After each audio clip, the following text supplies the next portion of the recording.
Hola, assalamu alaikum wa rahmatullahi wa barakatuh. Thank you so much for tapping into another episode of Fana Talks.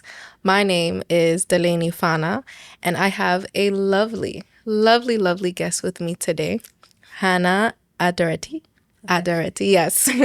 I'm going to give just a bio of who Hannah is, and then we'll just get into the conversation and just flow a little bit. And I want you guys to just get to know who she is, because we literally met 2 days ago.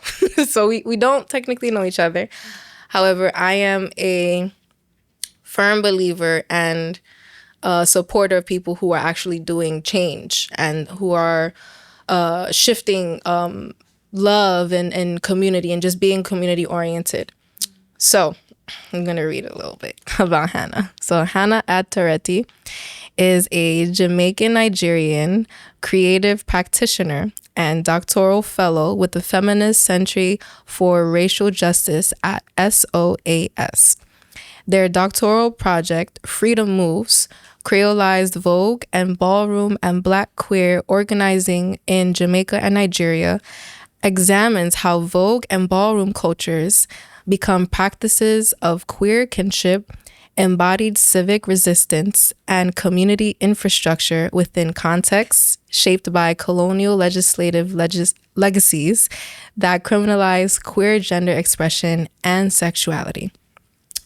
Adereti's wider practice explores Blackness, queerness, cultural heritage, and social history through decolonial archival methods and creative forms of testimony. They are the founder of the Black Queer Archive, a socially engaged, multidisciplinary art and research project rooted in community participation, persevering Black queer life in the diaspora through oral history, photography, self-documentation, artistic memory, creative expression, and future Black imagination. Ladies and gentlemen, Hannah. Wow. Thank you. Yeah, of course. Thank you so much for joining me last minute. You know, I'm just a visionary when it comes to just seeing people and their passion. And just the way that Hannah was describing to me what she does, I just was like, oh girl, like, nah, people need to hear like what you do. So yeah, just tell the people, just in your own words, who you are, Thank you. where you from. Thank you. Thank you, Delaney. You're welcome. I realized I sent you my very academic bio. Loved it. Which I don't know if that's how I show up, but that's how I came to New York. I came to Syracuse for a 2-week qualitative method school. And then I wanted to extend the trip, meet some cool people, as I have already. I'm kind of being the epicenter of like what I'm studying. I'm looking at Vogue and Ballroom. It's been reported that it's birthed in Harlem, New York. Haven't made it to Harlem yet, but I'm close. I'm gonna get there. Yeah. And I really wanted to find out what that atmosphere was like in person. In terms of like, why is this my work? It's so interesting. I do love to dance. That's one of the things I like to do. I wouldn't say I'm the best. But I enjoy it, and I started going, like, this is just before the pandemic. I used to live in Birmingham, which is like in the center of England, not quite London. And I joined like a dance class to learn some Vogue so I can stop trying to mimic what I saw of like Paris is Burning. Oh, I love that documentary so much. Iconic, so amazing, so problematic. Yeah. And then just having a conversation with the choreographer, the teacher, found out that within England, it had these different systems of operating beyond this dance class. Like in the Midlands, where I was more communal, more like you could get arts funding to make that run. It could be something that was socially engaged. But opposed to in London, they were trying to like mimic the New York scene of like status and credibility, and like, not that it has historically been about community engagement as well, just in a different remit. Yeah. And so I thought it was interesting in this United Kingdom to have such a different way of like engaging with this culture. And then through my research, which one thing about a doctoral process, Talk about that. what you think you're gonna do, you have to remind yourself all the time, because you can get lost in the source. Like, Yeah. I'm sure it's similar with you and your art, and you're like, wow, I could do this medium or this medium, but what does the project need? Yeah. Mm-hmm. Yeah. The intention of it. Mm-hmm. Yeah. Okay. And what's the best tools for that? But that took time to get there. Still figuring that part out, to be honest. But one of the things that I was really interested in is like New York's migration routes, as you would obviously know. Of course. This is like the first I've ever seen like Haitian food shops, right? Oh yeah. In the UK, we're very diverse in there's places that like black and brown people gather, but in terms of even like the infrastructure, like capital, like a Haitian food shop, that's amazing. And so yeah, when I think about Vogue and like what is it that I even want to study, what is Vogue? It's this dance form with 3 styles and 5 different elements, and it's very like modular, but who created it? And you get Black and Latinx communities, trans, and it's just this very like broad demographic. Yeah. And so one of the paths of this project where I got lost in and I had to come back up for air was looking at like all of the different communities that migrated to New York at the time period just before this dance form was created. Yeah. Vogue's got elements of Bollywood and like referencing Egyptian hieroglyphics, and I also would say it's got like elements of carnival and mass. Love mass. Oh, so, man. So fun. All right. So I kind of had this, like, I'm sure you've seen the trope of someone obsessed with a conspiracy, and then they've got like all the pictures on the wall and the wires going from left to right. That's my studio. Yeah. That was me a bit. And I think one of the best advice my supervisor has given me is you've got a career, because I got lost in that, and I think I still want to like really unearth what does it mean to be a New Yorker that would have created this. Yeah. Like what parts of your culture are you bringing into that? Yeah. But that's hopefully for future. No, yeah, for sure. I was just gonna say, I think it's beautiful to get lost in your career in that, like, because it's still within the same umbrella. Like you're not staring off to something else, you know, like that's passion. Yeah. That's like Albert Einstein type stuff. Like it's masterminds, you know, like that's the whole process of it, you know, and then throughout the process, you still learn more about yourself. You still learn more about other people too. And then I was also going to ask you, because I don't know about the UK or, you know, but I wanted to ask, what do you feel or have experienced so far, all of the differences between the UK and New York so far? And just the spaces that you've been in studying this. That's so funny. I feel like, well, before we even get to like the project part, just general expectations.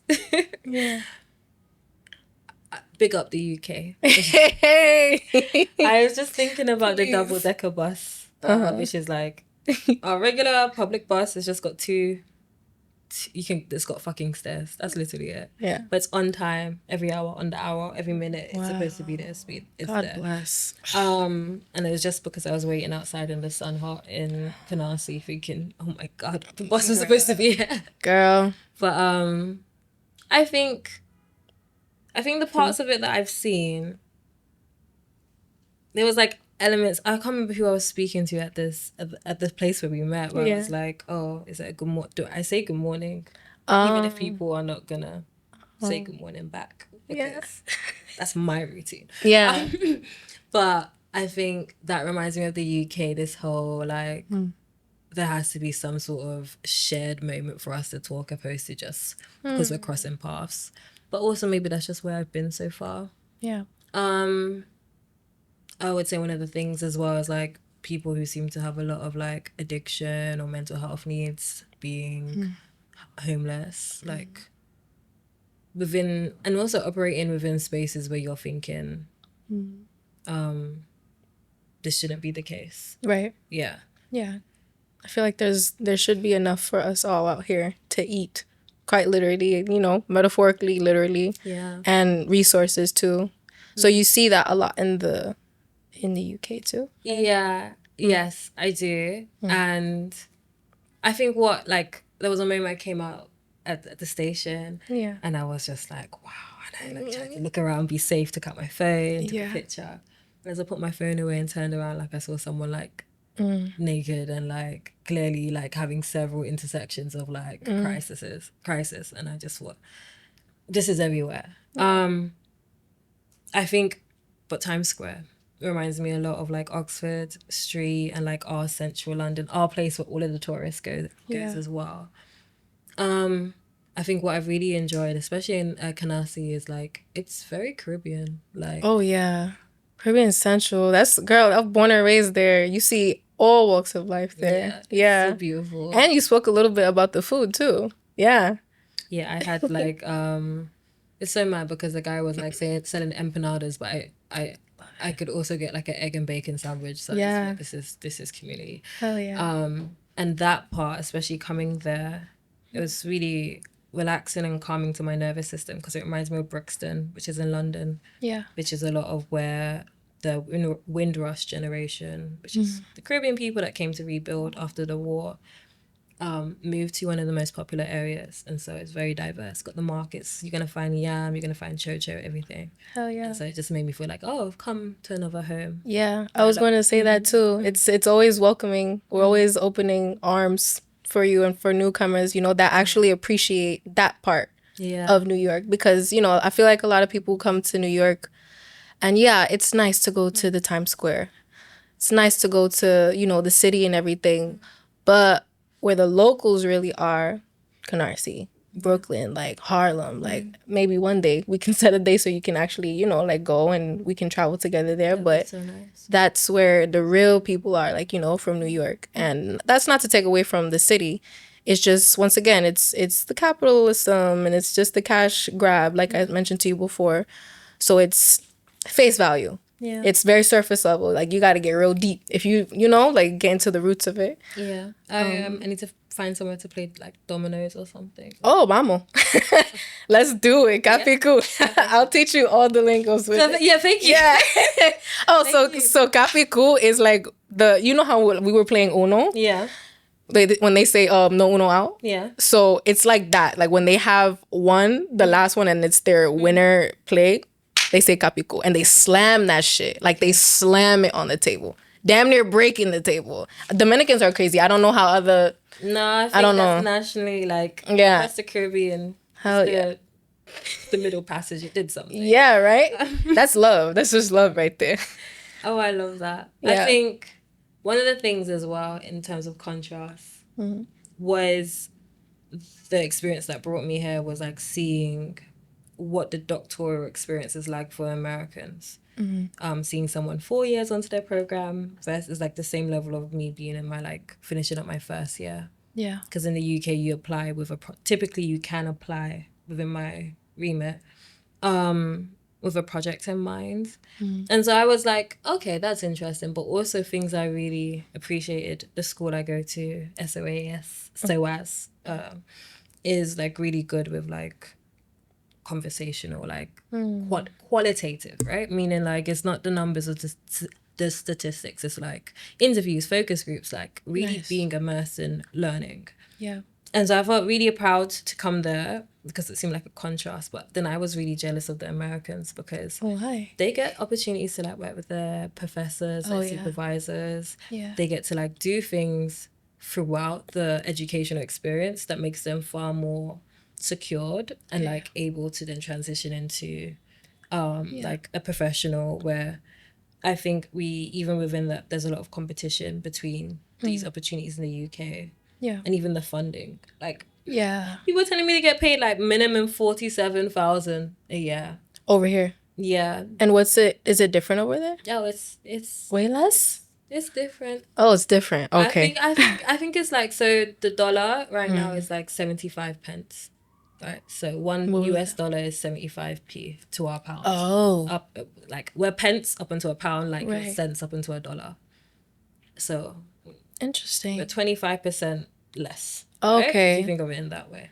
Interesting. So it's not that much. Yeah, no, yeah. I was gonna say too, because it's a different perspective. So here we have a lot of inflation going on, especially here in just New York. It's not only inflation, it's shrinkflation. That's So true. so you're getting less, and you're paying more. And you know, it's interesting you have the perspective of that, which is true. Like there are opportunities from when I finished my bachelor's. There were opportunities for students to work alongside with their professors, and there's work study, there's, you know, things like that. However, not a lot of the time with your degree can secure a job right away when you graduate. Like there's always that conversation with, okay, what is life gonna be like after I graduate?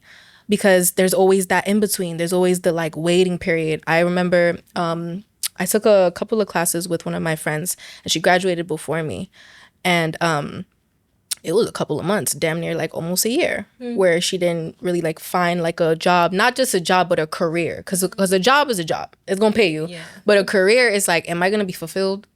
Am I also going to get paid? And am I happy?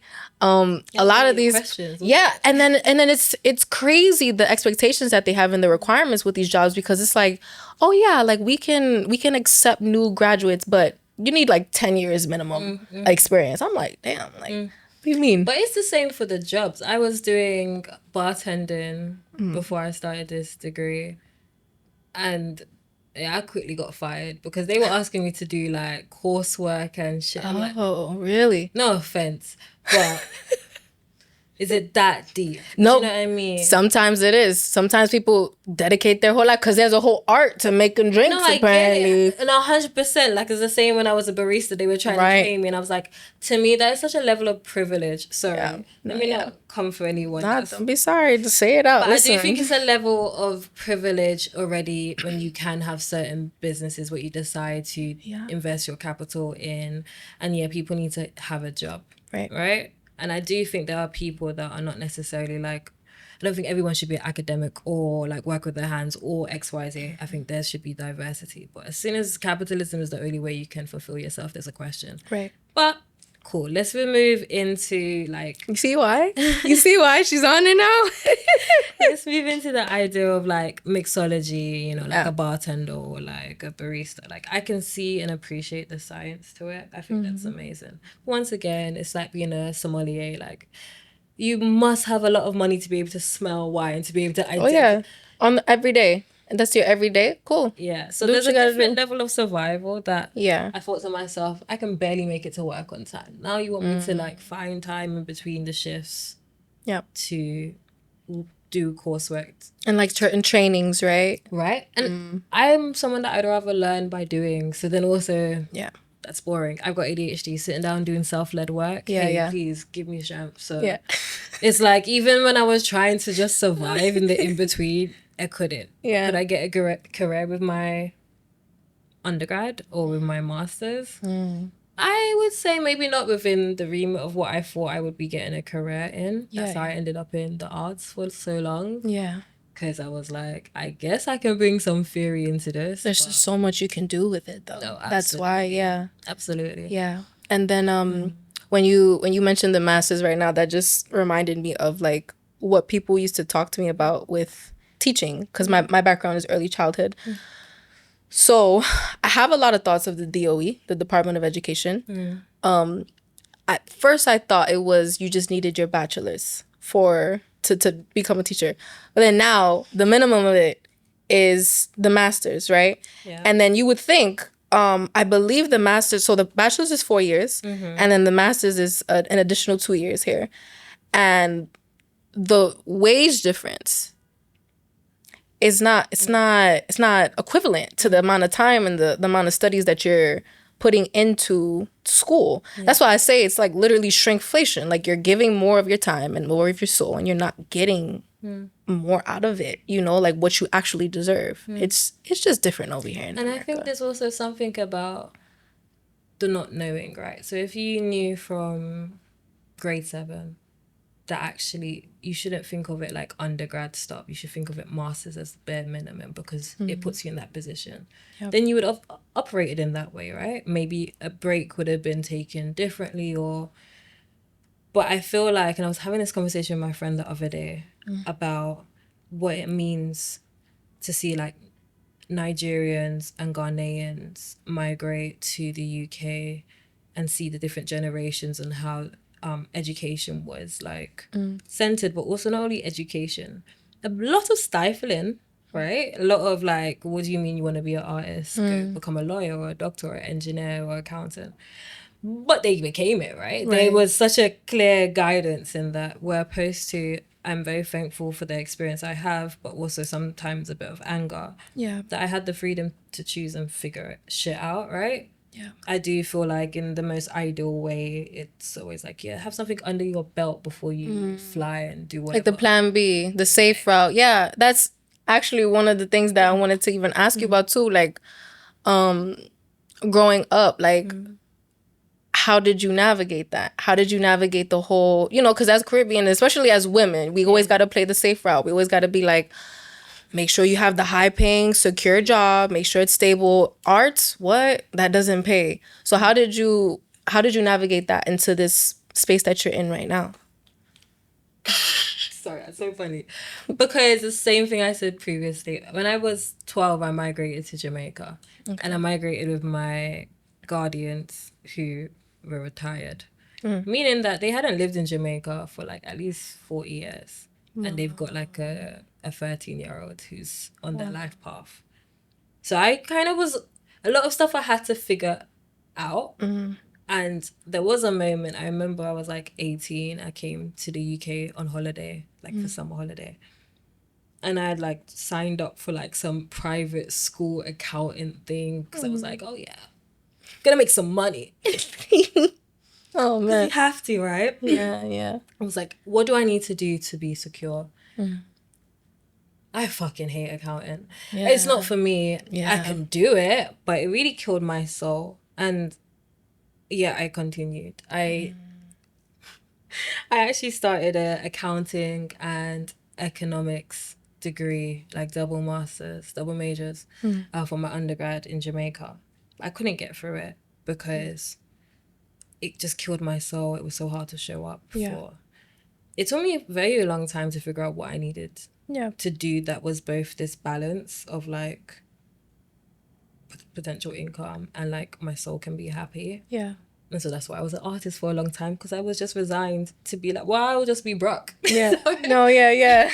I'll just... God wanted other plans for you, though. Right? Yeah, literally. Right? Yeah, that's not my portion. And I think there's such a complexity, because also growing up in Jamaica, like Bun Babylon, like...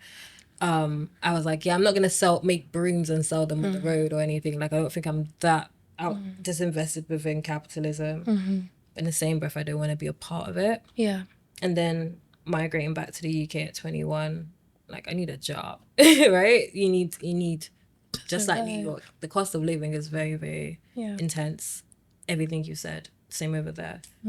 And so I think for me, it was when I moved from being like a curator into one of my favorite experiences was working at this place called Yard Art House, also known as like Maya Group, also known as Hood Futures. You're hearing this evolution that they nice. So beautiful. I like those names. There's like a community center, I would say, but it was also a place of like research in terms of like, what does the community want to center? Like, and the founder, Amara Spence, she was looking to build like a community hotel, like trying to create this ecosystem of artists and like different sectors, all being able to like disinvest from these Holiday Inns and Hiltons and all of that of the city and like bring it straight into the community. And so a lot of things that I got to do, and why I really love your spirit, is like art school.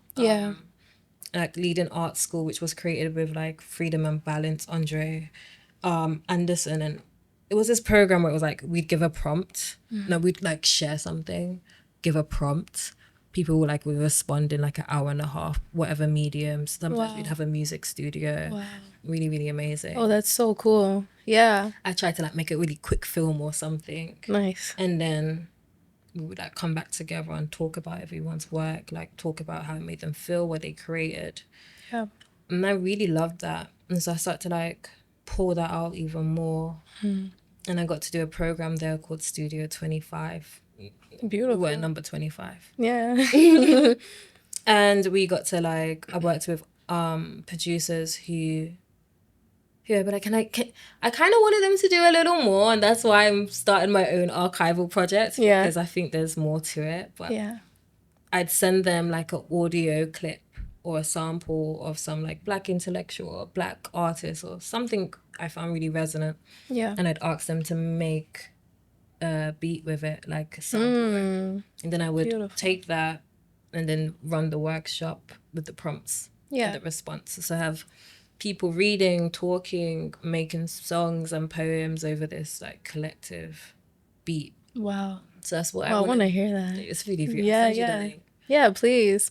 And I will share it with them too. The audience too. Thank you. It sounds like with everything that you shared, it's like, I don't say the typical artist journey, but it's definitely like, okay, we're starting off with the dead end, boring kind of like route, saying like, okay, is the accounting for me? Is this like 9 to 5 for me? And then finding yourself through art. I feel like art is just such a medium, and there's so much that I can say with it. I'm a firm believer that art, is a huge mirror and just into our soul. And whether it's with your hands, with your voice, or even just with your body, like you find more about yourself. So to kind of like just sum up all the juiciness that you shared, like what are some ways you feel like art and just in your study now, because this is a lifelong journey for you, what are some ways you feel like art has helped you find more parts of yourself?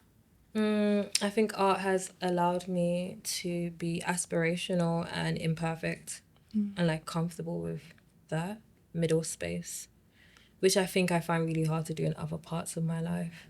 And I think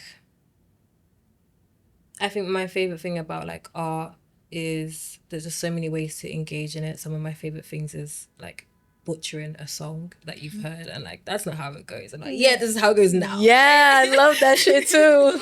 The rebellion, I think I love this idea of exploration, and like I think it's one of the only places, especially when you take a different medium, where you're like, you can see how amazing someone can engage in a medium and where you are. Yeah. But that's also a place where jealousy doesn't happen, right? Where sometimes that's not what happens in life. You can be aching or grieving for places you're not at or wish to be, or, Yeah. And so I think art is in that space where I feel my most humble. I see God in it, especially like... I think there's so many remits, and this is why I love taking art to community spaces, because I feel like a lot of people that come to those workshops are like, I don't do art. I'm not an artist. And I'm like, well, you have something to say. You have ways to express yourself, and there's things you would never say. What does art do for you in those ways? Yeah. I always say that too. Yeah, it is beautiful. I always say that with people who say that they're not artists. Like, you're human. Like, you speak, so you already are an artist. Like, everyone teaches us something in some type of way. And I'm just so grateful that I'm like connecting with people who are like-minded, like yourself. And, just even the way that, like I mentioned, the way that you were describing your practice and just the passion that you have for it, it's very admirable, Hannah. And I am so very grateful that you came to share, who you are. Yeah, you're welcome. And this is not going to be the last time. Inshallah. Inshallah. Khair. Inshallah. We're definitely going to definitely link up to go to Harlem. Yes. I would love to. 100%. I would love to, and do something like find more spaces where you can get more inspiration, because New York is full of inspiration. That's and there's true. Art everywhere, but I thank you so very much. Thank you. I'm so very grateful that you came along. People, now you know who Hannah is, and I'll definitely be plugging in, her information here. If you guys ever want to reach out, ask questions, please stay curious. Please continue to share art and your heart with everybody. And yeah, thank you so much. Thank you, Delaney. You're I'm most wishing you welcome. the best. Yes, absolutely. Same to you too. Thank you so much for tapping into another episode of Fauna Talks. Until next time.